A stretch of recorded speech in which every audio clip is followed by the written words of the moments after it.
ইসরায়েলের অস্তিত্ব এই তেল কেন্দ্রিক যে সভ্যতা তার সাথে যুক্ত আছে, এই আগ্রাসী ধনবাদ পুঁজিবাদ তার সাথে যুক্ত আছে।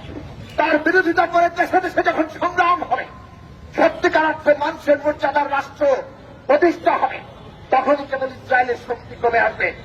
আর সেটা কমাতে হলে বাংলাদেশে ওই জায়নবাদ আর তার দক্ষিণ এশীয় বন্ধু ভারতের নরেন্দ্র মোদীর বিজেপি উগ্র সম্প্রদায় এই যে ফ্যাসিবাদ আর তারই ছোট তরফে শেখ হাসিনার ফ্যাসিবাদ, এদের বিরুদ্ধে আমাদের সংগ্রাম করতে হবে।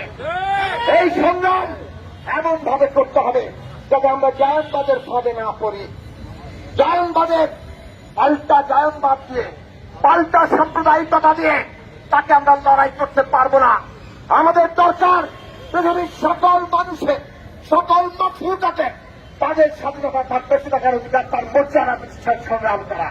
সেই আদর্শে যদি আমরা সংগঠিত হতে পারি, আজকে এই জায়নবাদীরা এরা টিকে থাকতে পারবে না। বাংলাদেশে তো পারবেই না, বিশ্বে এরা বেশি দিন টিকে থাকতে পারবে না। সারা দুনিয়ার মানুষ নতুন করে সংগঠিত হচ্ছেন এই জায়নবাদের বিরুদ্ধে। অচিরেই তারা ঘেরাও হয়ে পড়বেন দুনিয়ার দ্বারা, অচিরেই তারা নিজের দেশে ঘেরাও হয়ে পড়বেন।